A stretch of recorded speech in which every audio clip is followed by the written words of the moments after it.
ఎందుకంటే గడిచిన 5 ఏళ్లలో రాజధాని లేని రాష్ట్రంగా దేశంలో చాలా అవమానాలు పడ్డాం. ఏ రాష్ట్రంకి వెళ్ళినా కూడా మీకు రాజధాని లేదు అనే ఒక ఫీలింగ్ ఉండేది, చెప్పుకోలేని పరిస్థితులు ఉండేది. అయితే మేము సగర్వంగా చెప్పుకుంటున్నాం ఈ కూటమి ప్రభుత్వం వాళ్ళు చేసిన త్యాగం మామూలు త్యాగం కాదు. అది స్వాతంత్రం కోసం ఎట్లా పోరాడారు, అప్పట్లో పోరాడారు. రాజధాని కోసం వాళ్ళు రైతులు ఇచ్చి స్వయంగా భూములు ఇచ్చి వాళ్ళు ఏం ఆశించకుండా భూములు ఇచ్చారు. వాళ్ళకి ఎంత అవమానం చేశారంటే శత్రువులు కూడా చేయరండి, అంత అవమానం చేశారు. వాళ్ళు ఆడవాళ్ళ గురించి కానీ పిల్లల గురించి చాలా చీప్ గా మాట్లాడతా. తిరుపతి మహాపదయాత్ర అమరావతి టు తిరుపతి చేసినప్పుడు కూడా చాలా అవమానాలను కొడతాం, దాడులు చేస్తాం, చాలా చేశారు. వాళ్ళందరి యొక్క బాధ మొత్తం అంతా ఈ రాజధాని పార్లమెంట్ లో ఆమోదిస్తూ వాళ్ళు చాలా హ్యాపీ ఫీల్ అయ్యారు. అందరికీ గర్వకారణం అయిన రోజు ఇది. మా ఇళ్లలో కానీ క్యాండిల్ పెట్టుకుని మేము పూర్తి సంఘీభావం తెలియజేశాం ఈ అమరావతి రాజధాని గురించి. మేము కూడా నేను ఊరు మొత్తం తిరిగి ప్రచారంలో చేశాం. రాజధాని అమరావతి ప్రకటించారు, దాన్ని చట్టబద్ధ చేశారని చెప్పి గర్వంగా చెప్పుకున్నాం. పోయిన గవర్నమెంట్ ఈ గవర్నమెంట్ వాళ్ళు చేస్తున్నారు, వీళ్ళకి ఆ క్రెడిట్ మొత్తం వీళ్ళకి పోద్దని ఒక దీంతో కొత్త అంటే పిచ్చెక్కిన మాటలు మాట్లాడు ప్రతిపక్ష నాయకుడు. అంటే ప్రతిపక్షం కూడా లేదు ఆయనకి, మావిగనని ఇంకో రకరకాల మాటలు పిచ్చెక్కి మాట్లాడుతున్నాడు. జనాలు కూడా దాన్ని చీదరించుకుంటున్నారండి వాళ్ళని. అది కూటమి ప్రభుత్వం చేసింది చాలా మంచి పని అని చెప్పి అందరూ హర్షం వ్యక్తం చేస్తున్నారు. చంద్రబాబు గారికి జగన్మోహన్ రెడ్డి చెప్పాల్సిన అవసరం లేదండి. ప్లాన్ బి ప్లానింగ్ డెవలప్మెంట్ గురించి ఆయన డెవలప్మెంట్ ఇప్పుడు కూడా మన రాజధానిలో కానీ విశాఖపట్నంలో కానీ ఇటు కర్నూలు కానీ అన్ని చోట్ల కూడా పూర్తి స్థాయిలో డెవలప్మెంట్. మచిలీపట్నం దీంట్లో కల్పన పడలేదండి. ఆల్రెడీ మచిలీపట్నం ఫోర్టు శంకుస్థాపన అయిపోయింది, వర్క్ జరుగుతుంది, అక్కడ డెవలప్మెంట్ అక్కడ అయిపోతుంది. ఏంటంటే డిస్టర్బ్ చేస్తాం కోసం ఒక ఇదనమాట. అది మచిలీపట్నం డిస్టర్బ్ చేయాలి అక్కడి నుంచి ఇక్కడికి అని చెప్పి వాళ్ళలో కూడా ఏంటంటే రాజధాని మాకు వస్తే బాగుంటుందని ఒక ఫీలింగ్ తెప్పిస్తాం కోసం పుట్ట అంతే మించి ఏమి లేదండి. ఇవన్నీ ఏంటంటే ఫేక్ మాటలు అండి, ఫేక్ మనుషులు ఫేక్ మాటలు. వాళ్ళ మాటలు నమ్మే పరిస్థితి ఎవరికి ప్రజల్లో లేదు, అసలు ఆ పరిస్థితి ఏమి లేదు. ఆయన ఏంటంటే ఒక డిప్రెషన్ లోకి వెళ్ళిపోయి ఆయన నోటికి ఇచ్చింది మాట్లాడారు, అంతేగాని దీని గురించి పట్టించాల్సిన తప్ప ఏం లేదు. ఇప్పుడు మతి స్థిమితం లేని వాళ్ళు మాట్లాడుతూ ఉంటారు, అలా ఉంటది ఆయన ప్రవర్తన నియమావళి. గతంలోనేమో రాజధాని 3 రాజధానులు అని చెప్పని అన్నాడు. ఆ 3 రాజధానుల తర్వాత ఏమో అమరావతికి అమరావతి అని చెప్పాను. తర్వాత వచ్చేటప్పటికేమో ఇప్పుడు రాజధాని అవసరం లేదు, దేశానికి ఒకటి ఉంటే చాలే, రాష్ట్రాలకు అవసరం లేదు అని. అసలు ఒక స్కూల్ పిల్లలైనా సరే 5వ తరగతి చదువుకున్న పిల్లలైనా సరే అడిగితే మన రాష్ట్ర రాజధాని ఏది అని అంటే ఈజీగా చెప్పే పరిస్థితి ఉంటది. అలాంటిది రాజధాని లేని రాష్ట్రానికి రాజధాని ఏర్పరచుకొని దాని వనరులన్నీ మనం సమకూర్చుకొని తద్వారా మన ఆంధ్ర ప్రజలందరికీ ఉపయోగపడేటట్టుగా చేయాలనే ఒక సంకల్పం ఉన్నటువంటి ఎన్డీఏ గవర్నమెంట్ చేస్తుంటే దానికి గత 5 ఏళ్లలో తూట్లు పొడిచాడు. ప్రజలందరినీ దిక్కులేని అనాథలు చేసినట్టుగా మీ రాష్ట్రానికి రాజధాని ఏది అని అంటే చెప్పుకోలేని పరిస్థితిలో ఉన్నటువంటి పరిస్థితిని ఈ రోజున ఎన్డీఏ గవర్నమెంట్ పవన్ కళ్యాణ్ గారి సహకారం, బీజేపీ సహకారంతో అమరావతి బిల్ అయింది. మళ్ళీ ఈ రోజు వచ్చేటప్పటికేమో పిచ్చి పిచ్చి మాటలు మాట్లాడుతూ ఉంటాడు. అంటే ఈయన ఉద్దేశం ఏంటంటే రాజధాని డెవలప్మెంట్ అయ్యి రాజధాని ఇప్పుడు హైదరాబాద్ లో ఒక సైబరాబాద్ నిర్మాణం అనేది అది ఈ రోజు కాదు, రేపు చరిత్ర మొత్తం చెప్పేది ఏంటంటే సైబరాబాద్ నిర్మాణం ఏంటి, కొత్త ఒక ఊరు సృష్టించబడింది అని అంటే అది నారా చంద్రబాబు నాయుడు గారి వల్ల అని చెప్పని. ఈ అమరావతి కానీ ఏదన్నా రేపు పొద్దున్న అంత ప్రఖ్యాతి గాంచుద్ది అని చెప్పని ఆలోచించి ఎక్కడైతే మనకి చంద్రబాబు నాయుడు గారి మంచి పేరు వస్తుందో అనే ఉద్దేశం మీద కావచ్చు, లేకపోతే రాజధాని వచ్చి వనరులు ఏర్పడి అందరికీ పనులు దొరికి ఉద్యోగాలు దొరికితే అందరూ బాగుపడిపోతే ఈయన మాట ఎవరో వినరు. తెలివితేటలు గల వాళ్ళు ఉండకూడదు, ఇతను మించిన తెలివితేటలు గల ఉండకూడదు, ఇతనికన్నా పిచ్చి వాళ్ళలాగే ఉండాలి ప్రజలందరినీ అనేది ఆయన పిచ్చివాని ఉద్దేశం. అసలు ఒక రాజధాని చరిత్ర హిస్టరీ ఇవన్నీ ఉంటాయి. ఇవి ఏమీ చదువుకోలేదు, 10th క్లాస్ ప్రశ్న పత్రాలు దొంగిలించి వచ్చి నేను అందులో ఫస్ట్ అంటాడు, ఇందులో ఫస్ట్ అంటాడు. అసలు ఏం చదివాడో ఎవరికి తెలియదు, అసలు నిజంగా చదివాడో లేదో కూడా తెలియదు. ఎవరైనా ప్రెస్ మీట్ లో ఇంగ్లీష్ మాట్లాడమనంటే ఇప్పుడు అవసరమా అని చెప్పని లేచిపోతా ఉంటాడు. ఇతనికి ఏంటంటే ముందు అసలు క్లారిటీ ఏంటంటే రాజధాని గాని తన తోటి వ్యక్తులు గాని ఆంధ్రప్రదేశ్ ప్రజలు గాని ఎవరో బాగుపడడం అనేది అతనికి ఇష్టం లేదు ముందు. అందుకనే రాజధాని 3 ముక్కలాట చేశాడు.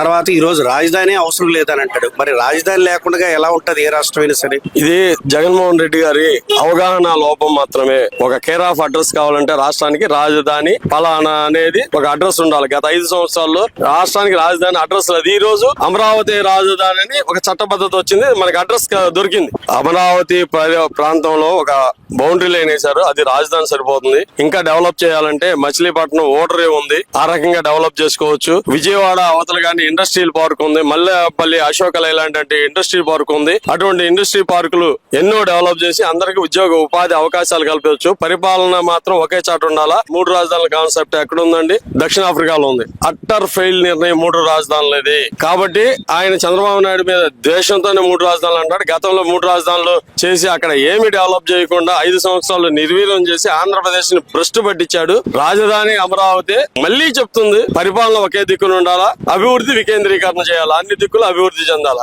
అదే బాబు గారి కాన్సెప్ట్.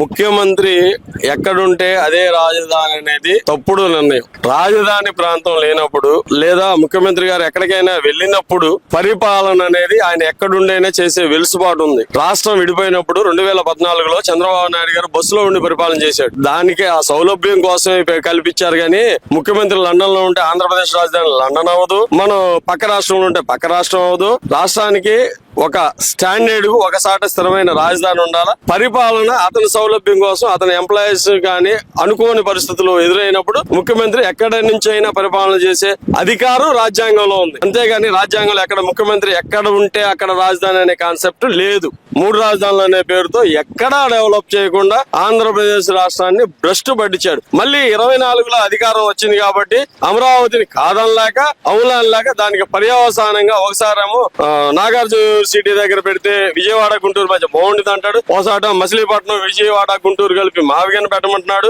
ఆయన ఎప్పుడు ఏ విధంగా ఏం మాట్లాడతాడో, ఆయన మెంటల్ స్ట్రెస్ ఎలా ఉండిద్దో కూడా జనాలకి అర్థం కాని పరిస్థితిగా ఉంది. ఈ రోజు శాసనసభలోకి వచ్చి మాట్లాడే ధైర్యం లేక కేవలం వాళ్ళు 11 మంది కూడా ఎందుకు వాకౌట్ చేశారంటే ఇక్కడ మళ్ళీ ఉండి కూడా వ్యతిరేకిస్తే ఉన్న విలువ కూడా పోయిద్దనే ఉద్దేశంతో అసెంబ్లీలోకి రాకుండా బయట ప్రెస్ మీట్లు పెడుతున్నాడు. దాని వల్ల ఉపయోగం ఏముంది? రాష్ట్రాలు విడిపోయిన తర్వాత ప్రతి రాష్ట్రానికి ఒక ముఖ్య పట్టణం, దాన్నే రాజధాని అంటారు. ఆ రాజధాని కూడా ప్రజల యొక్క అవసరాలు తీర్చుకోవడానికి. కానీ రాజధాని అనేది ముఖ్య పట్టణం. ఒక యజమానికి ఇల్లుంటే డే అండ్ నైట్ పనిచేసి అక్కడికి రావాల్సింది. అలానే ఈ పరిపాలనా సౌలభ్యం గురించి రాజధానిని ఏర్పాటు చేయటం ఎప్పుడు 2014లో బైఫర్గేషన్ యాక్ట్ ప్రకారం అప్పుడున్న కేంద్ర ప్రభుత్వాలు రాజధానిని అమరావతి దగ్గర అని చెప్పి నెలకొల్పి 5 సంవత్సరాలు కూడా పరిపాలన చేయడం జరిగింది. రెండోసారి వేరే ప్రభుత్వం రావటం వల్ల గత ప్రభుత్వం చేసినటువంటి ఏదైతే పాలనలు ఉన్నాయో కానీ ప్రజలను మాత్రం ఆ ప్రభుత్వం డిస్టర్బెన్స్ చేసింది. ప్రజలకు అందరికి తెలిసిన విషయం. అలా అని చెప్పేసి 3 రాజధానులు అన్నారు కానీ ఎక్కడ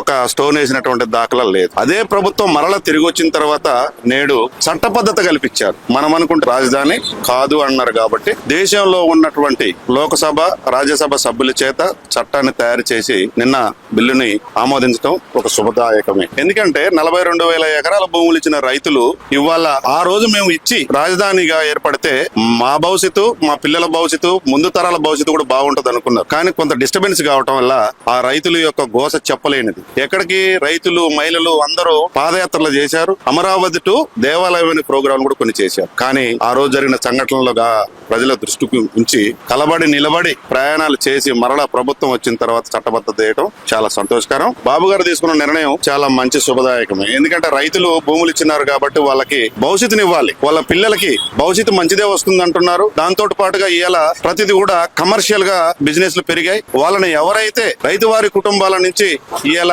ఆ భూమి వాళ్ళ చేతుల నుంచి బయటికి పోయింది కాబట్టి వాళ్ళని ఒక వ్యాపారస్తులుగా, ఒక విద్యావేత్తలుగా వాళ్ళ భవిష్యత్తుకు భరోసా వచ్చేటట్టుగా కల్పించాలని కోరుతున్నాం. ఆ రోజు ఎక్కడ 3 రాజధానులు అన్నాడు, ఈ రోజు మావిగా అంట. ఆ పేరు మాకు కూడా వినటానికి మరి ఏ భాషలో ఉందో ఏ లాంగ్వేజ్ లో తెలియదు. అదంతా చెప్పుకోవడానికి మీడియా ముందుకు వచ్చి కేవలం నేను ఈ రోజు ఆ మాట మాట్లాడినని చెప్పడం తప్ప ఆయన నిజాయితీ నిబద్ధత కలిగినటువంటి వ్యక్తి ఉంటే ఆ 3 రోజులు ఎక్కడో దగ్గర చేయాలి కదా. మళ్ళీ కొత్తగా విజయవాడ లేదా మావిగా అంటే మా పక్క వచ్చినట్టే కదా. నువ్వు కూడా నీకు ప్రజల్లో ముఖం చూపించుకోలేకనే ఈ విధంగా నువ్వు అటుపక్క ఇటుపక్కన చెప్తున్నావు. ఒకటండి, పూర్తిగా తెలియాలి, లేకపోతే అసలు తెలియకుండా ఉండాలి. ఎవరో తండ్రి చాటును వచ్చి వ్యాపారవేత్తగా వచ్చి అన్ఫార్చునేట్లీ జరిగిన సంఘటనలు గత ఆయన ఏంటంటే రాజశేఖర రెడ్డి గారు చనిపోయి తన కొడుకుగా రాజకీయాలకు రంగప్రవేశం చేసినటువంటి వ్యక్తి తప్ప ఆయన ఏం పెద్ద రాజకీయ నాయకుడేం కాదు. స్వతహాగా ఒక వార్డు నెంబర్ నుంచి ఎంపీ, ఎమ్మెల్యే, ముఖ్యమంత్రి దాకా గెలిచిన గంట కాదన్న. ఇది వాస్తవం ముమ్మాటిగా. ఆ రోజు అమరావతి రాజధాని కాదన్నప్పుడు ఆయన ఎల్లిట కట్టుకున్నాడు. 12 ఎకరాలలో భూమి గట్ట తీసుకొని నేను ఇది చేశానని చెప్పాడు. అందరికి అక్కడ నివాసం ఉన్నా ఇదే రాజధాని అన్నారు. కేవలం రాజకీయం గురించి మాట్లాడేది తప్ప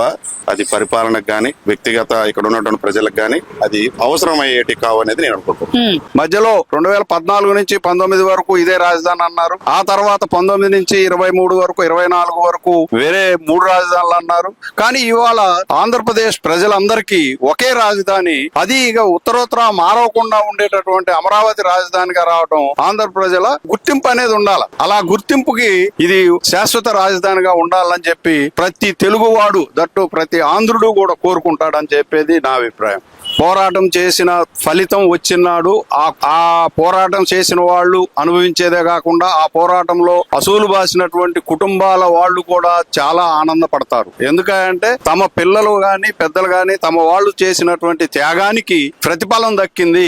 ఖచ్చితంగా మరి అటు కుటుంబాలు గాని మరి అనేక మంది ఆ ఉద్యమము అమరావతి ఉద్యమంలో మహిళలు చాలా ఇబ్బందులు పడ్డారు. అప్పుడు ఎన్నో కుటుంబాలు ఎన్నో రకాలుగా వాళ్ళని అనేక రకాలుగా క్యారెక్టరైజేషన్ కూడా చేసి విమర్శించి పెయిడ్ ఆర్టిస్టులు అని చెప్పి కూడా వాళ్ళని ఇబ్బంది పెట్టారు. వాళ్ళందరి గుండెల్లో ఎంత ఆనందం ఉంటది. ఇవాళ శాశ్వత రాజధాని వాళ్ళు కోరుకున్నటువంటి రాజధాని శాశ్వతంగా ఏర్పడిందంటే ఖచ్చితంగా వాళ్ళ ఆనందానికి హద్దులు ఉండవు అనేది నా అభిప్రాయం. మధ్యలో మూడు ముక్కల ఆట అని రోడ్లమ్మటి పేకాట వాళ్ళు ఆడుకున్నట్టుగా మూడు ముక్కల ఆట అని చెప్పి 3 రాజధానులు అనేటటువంటిది ప్రతి ఒక్కళ్ళు విమర్శించారు. చదువుకున్న వాళ్ళమే కాదు చదువు రాని వాళ్ళు కూడా రాష్ట్రానికి ఒక రాజధాని ఉంటది. 3 రాజధానులు అంటే ఏ ఆఫీస్ ఎక్కడుంది? ఇవాళ అమరావతికి వచ్చాము. ఇవాళ అమరావతిలో ఒక మంత్రిని కలవటానికి వచ్చును.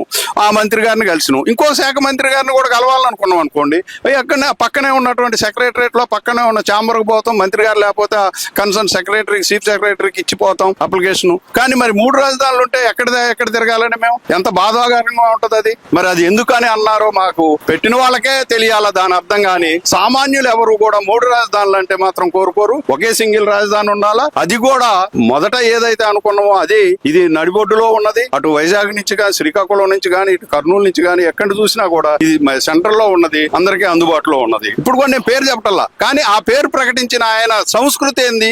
గన్ సంస్కృతి. గన్ను, గొడ్డలి, లేకపోతే గులకరాయి, కోడికత్తి ఇలాంటి ఉన్నటువంటి సంస్కృతి ఉన్నాడు కాబట్టి ఆ గన్ సంస్కృతి ఆయనకు ఉంటది కదా. చివరి గన్ రావాల్సిందే. అంటే మొదట కోడికత్తి అయిపోయింది, తర్వాత గొడ్డలి అయిపోయింది.